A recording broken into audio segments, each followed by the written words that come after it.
Morning, community. Brennan here, the communications director. I'm excited that you're tuning in on this Friday for a little daily Bible reading.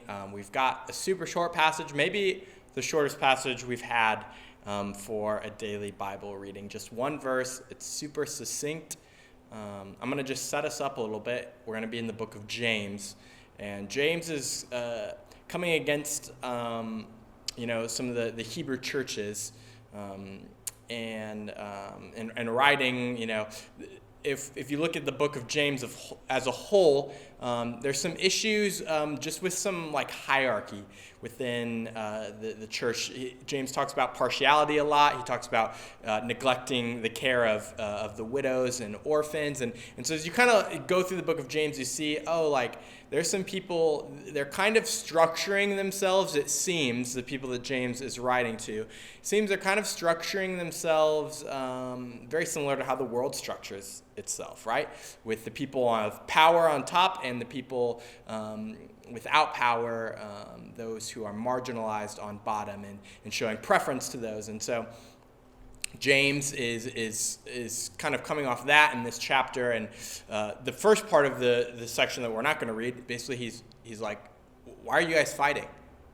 What's with all these quarrels, right? Isn't that so real, right? He's writing to the church, why are you fighting and quarreling amongst yourself? And he says, it's because, right, you're coveting one another, and you're trying to climb to the top and fighting over one another, and you're looking just like the world, right? And I think that's a word for the church today, is it not, right? Are we not clamoring and fighting and bickering and who's on top and who should be on bottom and what kind of things should have importance and what things shouldn't? And so these things are causing division, and he says, no. And so I'm going to jump right into this passage real quick. And I just want to kind of take some time for us just to reflect on our own hearts and let the Spirit maybe show some ways in our own hearts that we are harboring this. And so after coming off of all of those things, James says this in James 4:6, but he gives us more grace.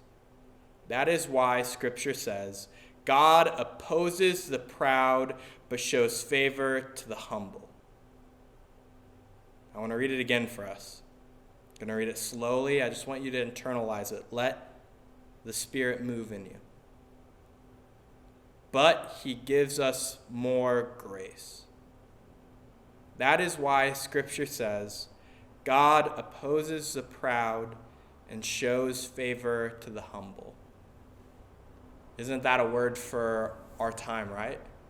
In a culture, and not, I'm not just saying an outward culture. I'm going to turn inward to the church, right? In a culture that says, no, God gives favor to the most successful, to the flashiest, to the loudest, right? To the person who yells their arguments the loudest and belittles all of those who disagree. This passage says, no, the opposite. God, he opposes those people. Instead, he gives favor to the humble. And so I think this is a challenge for us to examine our hearts and say, where have I been proud?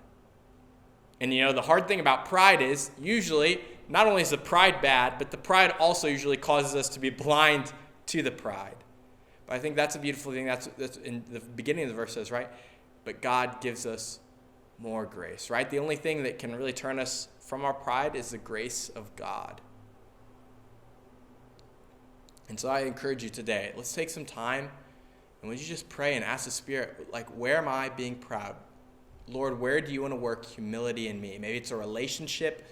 Maybe it's a skill set or talents that you have that you're just, I'm just being prideful. Maybe it's a position that you're holding that you're just blocking everything else out, right? Cancel culture, anything else, and just berating and not willing to listen to those who are different and have different ideas.